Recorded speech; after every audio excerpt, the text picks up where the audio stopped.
Minute 10 হলো আমরা শুশুনিয়া পাহাড়ের চূড়ায় উঠেছি। এই যে দেখুন, যদিও একটু হেজি আছে, খালি চোখে পরিষ্কার দেখা যাচ্ছে ক্যামেরার দূর কতটুকু।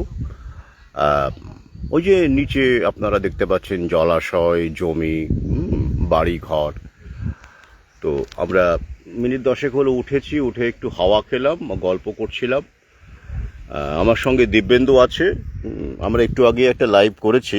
তো দিব্যেন্দু বলছিল যে আচ্ছা দিব্যেন্দু, এই যে বোতলগুলো সব মানে গাছে ঝোলানো আছে, এই এই বোতলের মধ্য দিয়ে কি বার্তা যাচ্ছে বলে তোমার মনে হয়? এটা আগে তুমি বলো, মানে তোমার বিশ্লেষণ ক্ষমতা, যে এই যে সব এটা টুরিস্টরাই বা যারা হোক, যাই হোক, টুরিস্ট হোক বা স্থানীয় মানুষ হোক, যারাই পাহাড়ের এখানে উপরে ওঠে, তো তারা এটাকে ঝুলিয়েছে। তো এটা দিয়ে কি বার্তা? এটা সৌন্দর্যবোধ একটা, মানে মনে হচ্ছে গাছে ফল ফলে আছে, এবং মনে হচ্ছে না একটা, দূর থেকে তাই মনে হবে। তাই মনে হবে।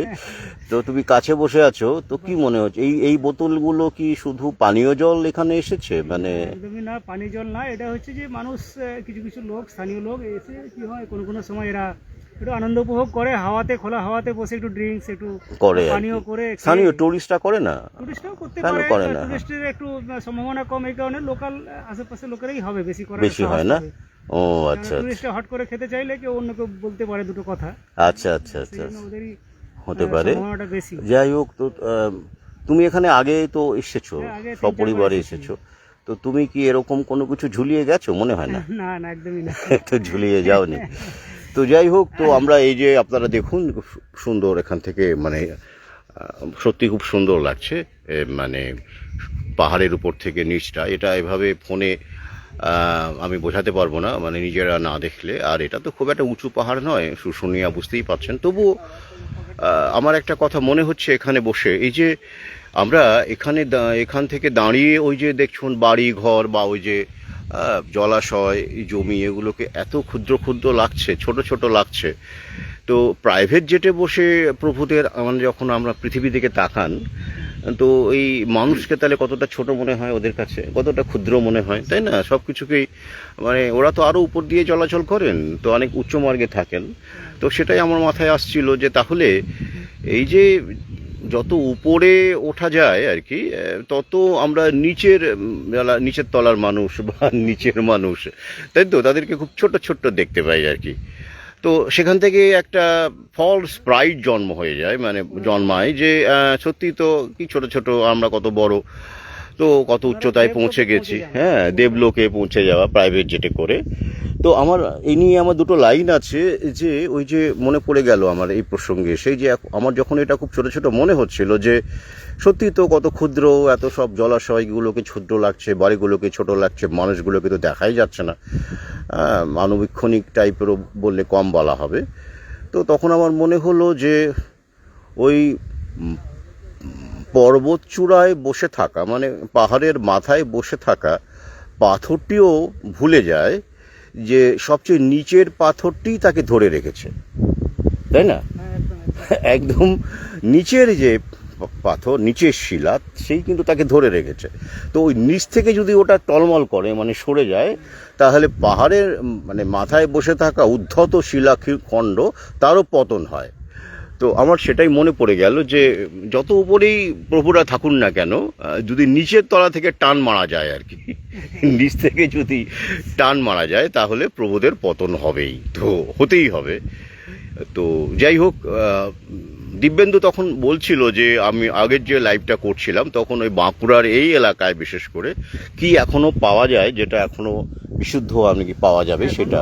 এখনো বাঁকুড়া জেলাতে আমাদের দেশি, একদম দেশি, পুরো দেশি প্রজাতির খাসির মাংস পাওয়া যায়, প্রচুর মাত্রায় পাওয়া যায়, এবং দেশি ভ্যারাইটির মুরগি পাওয়া যায়, খুব ভালো মাপের মুরগি পাওয়া যায়, এবং তার সাথে সাথে দেশি গাই গরুর দুধ, একদম পিওর খাঁটি দুধ, যেটা অন্য কোথাও পাওয়া মুশকিল আছে। তো এখনও পর্যন্ত এগুলো বজায় আছে, আমরা এনজয় করি। আমি যেহেতু বাঁকুড়ায় আসি, মোটামুটি মাঝে মধ্যে এই স্বাদ উপভোগ করি আর কি। তো লাহাবাবু এসেছেন, উনিও কিছুটা উপভোগ করলেন। হ্যাঁ হ্যাঁ, আমিও করলাম। দেশি মুরগির স্বাদও নিয়েছি, দেশি ঘাস খাওয়া খাসির স্বাদও নিয়েছি। এবং এখানে আপনাদের জ্ঞাতার্থে জানাই যে খাসির মাংস, মানে দেশি খাসি, 850 টাকা করে কেজি পেলাম আর কি। এই মেজিয়ার যে থার্মাল প্ল্যান্টের পাশে যে বাজারটা আছে বাইরে, সেখান থেকেই কেনা হয়েছে।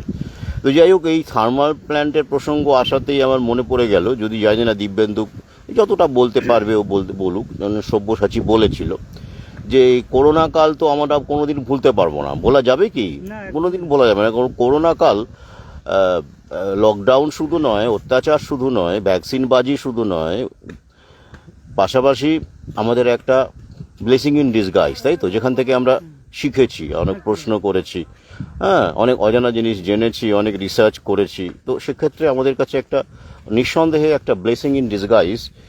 তো সেই সময় দিব্যেন্দুর উপরে যে অদ্ভুতভাবে একটা চাপ এসেছিল, যেমন আমাদের সহযোদ্ধা সব্যসাচীর উপরে এসেছিল, টাটাতে কর্মরত, ও মোকাবিলা করেছে, দিব্যেন্দুকেও মোকাবিলা করতে হয়েছিল। তো সে ব্যাপারে যদি দিব্যেন্দু কিছু বলো, কি মানে কীরকম চাপ এসেছিল তোমার উপর? তো এখানে তো প্রথমত যখনই ভ্যাকসিন স্টার্ট হয়ে যায় চারিদিকে, আমাদের একইভাবে এখানেও আমাদের অথরিটি থেকে জানিয়ে দেওয়া হয় যে প্রত্যেককেই ভ্যাকসিন নিতে হবে। অবশ্যই ভ্যাকসিনটা নিতেই হবে, না হলে কোনোভাবেই সম্ভব না। হ্যাঁ, যদি না নেওয়া হয় তাহলে হচ্ছে আমাদের অর্গানাইজেশান লিগেল মানে অফিসিয়াল স্টেপ নেবে আমার এগেনস্টে, যারা যারা নেবে না, যেসব এমপ্লয়ি। তো তার প্রস্তুতি হিসাবে প্রত্যেকটা এমপ্লয়িকে যারা যারা নিচ্ছিল না, ডিলে করছিল, এড়িয়ে যাচ্ছিল, তাদেরকে ফোন করে করে প্রেসার দেওয়া, বারবার বোঝানো, বিভিন্নভাবে হ্যারাসমেন্ট করা, বিভিন্ন প্রসেসে চলছিল আর কি। যেটা অন্য অন্য জায়গাতে, অন্য অফিসেও যেটা হয়েছে। তো এক্ষেত্রে আমি একটা জিনিস উপলব্ধি করলাম। তো আমি এখানে তো লিডিং করছিলাম বাকিদেরকে, আমি হচ্ছে দলের পান্ডা। তো তার জন্য আমাকে প্রেসার কম, আমি বুঝতে পেরেছি যে ইচ্ছে করেই ওরা আমাকে ঘাটাচ্ছে না। যারা বেশি ভয় পায় তাদেরকে করা হয়েছে, এটাই নিয়ম। টার্গেট করে ওদেরকেই আগে আগে ঢোকানো হয়েছে। আর যেহেতু আমি দলের নেতা, তাই আমাকে বেশি না ঘাটিয়ে, তো আমাকে একটু এড়িয়ে গিয়ে মাঝে একবার ফোন করে জাস্ট একটু জিজ্ঞেস করেছিল। তো ওরা খুব সন্তুষ্ট হয়ে একদম পুরো সুখী মনে আমাকে বাদ দিয়েই বাকিদেরকে চেষ্টা করেছে আর কি। তারপরে নাকি জানা যায় সবাই নিয়ে নিয়েছে, এরকম অনেক কিছু একটা বলে দিল। তারপরে হয়েছে কি, তো বিভিন্ন মিটিংয়ে আমরা অনেক সময় অ্যাটেন্ড করি, আমাদের অফিসিয়াল মিটিং থাকে।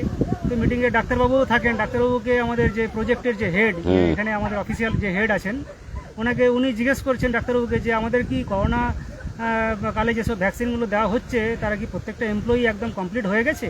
তো ডাক্তারবাবু একদম নিশ্চিন্তে বলে দিলেন যে হ্যাঁ, আমাদের 100% কমপ্লিট হয়ে গেছে। আর সেই মিটিংয়ে আমি অ্যাটেন্ড ছিলাম। হ্যাঁ, আমরা এরকম প্রায় 25 থেকে 30 জন আমরাই বাকি আছি। তো ডাক্তারবাবু এড়িয়ে গেলেন, আর চিফ ইঞ্জিনিয়ার খুব সন্তুষ্ট হলেন যে সবাই হয়ে গেছে। তো আমরাও সন্তুষ্ট সেক্ষেত্রে।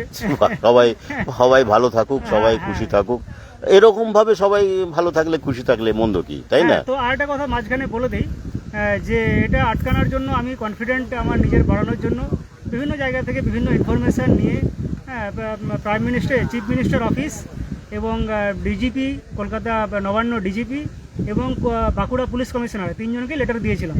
তো সেই লেটারের পরিপ্রেক্ষিতে আমাকে বাঁকুড়া থানায়, আমাদের গঙ্গাজল ঘাটে নিয়ারেস্ট থানা যেটা, ওখানে ডাকা হয়েছিল। ডেকে আমার সাথে ওসির বসে প্রায় 5-10 মিনিট কথাও হয়েছিল। উনি আমাকে আশ্বস্ত করলেন যে আপনি নিশ্চিন্তে থাকুন, আপনার যা দেশের আইন কানুন আছে আপনাকে কেউ বাধ্য করতে পারে না। সুতরাং আপনি আরামসে বাড়িতে থাকুন। যে আইন আছে সেই আইন অনুযায়ী আপনি একদম নিশ্চিন্তে, আপনার একদম কোনো ভয় ভীতির দরকার নেই। আর কেউ আপনাকে চাপও দিতে পারে না আইনত। এটা সব থেকে বড় আমার কাছে একটা পাওনা। যাই হোক, তোমার তাহলে ওই প্রথম পুলিশ স্টেশনে ঢোকার অভিজ্ঞতা আর কি। তারপরে বাকি ঘটনা অনেক কিছু ঘটেছে অফিসে, এইসব আমি আর পাত্তাই দিইনি। যাই হোক, আপনারা শুনলেন সহযোদ্ধা আমাদের দিব্যেন্দু, ওর উদ্যোগেই, এবং আরও একজন আছেন এখানে স্থানীয় আয়ুর্বেদিক চিকিৎসক সঞ্জয় বাবু, তার উদ্যোগেই পদ্মাবতীর মাঝবান্ধার পদ্মাবতী ক্লাবে আমাদের কালকে সভা সুসম্পন্ন হয়েছে। একটি ভিডিও ক্লিপ আমি একটু আগেই আপলোড করেছি, তো কিন্তু লাইভ করা যায়নি ওখান থেকে, কারণ ওখানে নেটওয়ার্ক ভালো নয় বলে লাইভ করা যায়নি। কিছু ভিডিও ক্লিপ করা হয়েছে, সেগুলো আমি একে দেবো আর কি। তো যাই হোক, আমরা শুশুনিয়ার উপরে এখন রয়েছি, উপর থেকে প্রকৃতিকে উপভোগ করছি। এখানে নেটওয়ার্ক পেয়ে গেলাম, দেখলাম যে নেটওয়ার্ক আছে। তো ভাবলাম ঠিক আছে, আপনাদেরও একটু 4-5টা দেখিয়ে দিই। তো এই কারণেই, এবং পাশাপাশি দিব্যেন্দুর এই ফাঁকে একটু কথাবার্তা, একটু গল্প, আরও দু একটি ভিডিও করা হয়েছে, আপলোড করা হয়নি। তো লাইভ করলে কি সুবিধা হয়, পরবর্তীকালে আপলোড করার কোনো সমস্যা থাকে না, একবারে হয়ে যায়, কিন্তু নেটওয়ার্ক সর্বত্র সমান হয় না। তো যাই হোক, তো আপনাদের সঙ্গে এই মুহূর্তটি ভাগ করে নিলাম। তো আপনারা যদি কখনো শুশুনিয়া পাহাড়ের মাথায় ওঠেন, তো তখন এই ভিডিওটির কথা নিশ্চয়ই মনে পড়বে। তবে হ্যাঁ, এটা কিন্তু ট্যুর গাইড নয় আর কি। তো তুমি এখানে কিছু ট্যুর গাইড দেবে, কিছু বলবে তুমি স্থানীয় কিভাবে এখানে আসতে হবে, যদি আমাদের কোনো সহযোদ্ধা এটাতে আকর্ষিত হয়?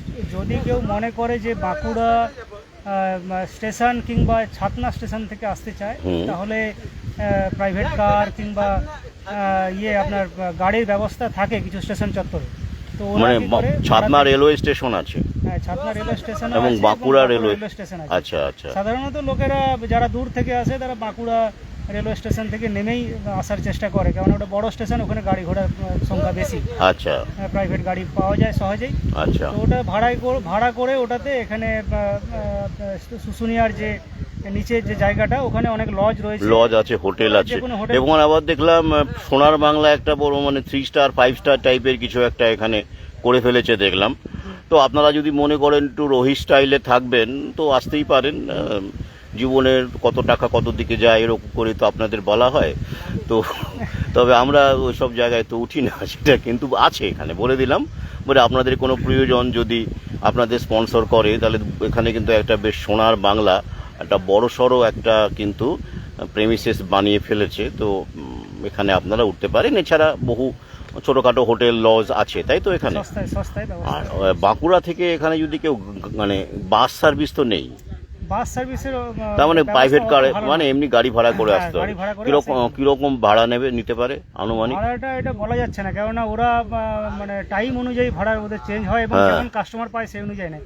তাও ডিস্টেন্স দেখতে গেলে মোটামুটি কত ডিস্টেন্স এটা বাঁকুড়া স্টেশন থেকে হার্ডলি 30 কিলোমিটার মতো, 30 কি 40 কিলোমিটার হবে। ও আচ্ছা। তো এই ডিস্টেন্স কভার করতে গেলে হিসেব অনুযায়ী এখানে যা রেট, তাতে 600-700 টাকা, ম্যাক্সিমাম 800 টাকা এসে যাওয়ার কথা। আচ্ছা। কিন্তু ওরা মনে হচ্ছে না 800 টাকায় আনবে, তবু বার্গেনিং করে করা যেতে পারে। ও আচ্ছা। তো ওরা 1000-1200 টাকা। এখানে এলে আমার মনে হয় 2 দিনই যথেষ্ট, তাই না? এখানে আর কি ঘোরার জায়গা আছে? পাহাড়, একটু জঙ্গল, হ্যাঁ এখানে বেশ একটি জলাশয় আছে, সেটা হচ্ছে যে অমর কলেজ মোড় বলে একটি জায়গা আছে। আচ্ছা।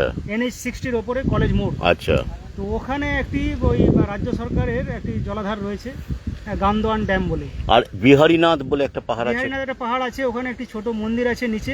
আচ্ছা। আর এখানে ওপরে ওঠার যেমন ব্যবস্থা রয়েছে, রাস্তা রয়েছে, বিহারীনাথের ব্যবস্থা নেই। আচ্ছা আচ্ছা আচ্ছা। ওই নিচেই ঘুরে টুরে চলে আসতে হবে। এখানে ঠিক রাস্তা আছে বলে বলবো না, এটা ওই জল পড়ে এই দিক দিয়ে গেলে বৃষ্টির সময় এটা ঝর্ণা হয়ে যায় পথটা। বৃষ্টির সময় রাস্তাটা ঝর্ণা হয়। শীতের টাইমে এই রাস্তাটা দিয়েই লোকে ওঠানামা করে। আচ্ছা আচ্ছা আচ্ছা আচ্ছা। বিহারীনাথে এই ব্যবস্থাটাও নেই, পুরো জঙ্গল। মানে জঙ্গলের মধ্যে দিয়ে যেতে হবে। হ্যাঁ, মানে ওই পুরো পাহাড়ের ভেতরে জঙ্গল। তাই মানে এরকম মানে এই যে মানে এখানে যেমন আমরা যেমন রাস্তার পাশে শুধু পাথর আছে, পাথরের পাশে জঙ্গল আছে, ওখানে তা নয়, তাই তো? ওখানে পুরো মানে একদম পুরো ন্যাচারাল, মানে ওই জঙ্গলের ভেতর আপনাকে যেতে হবে।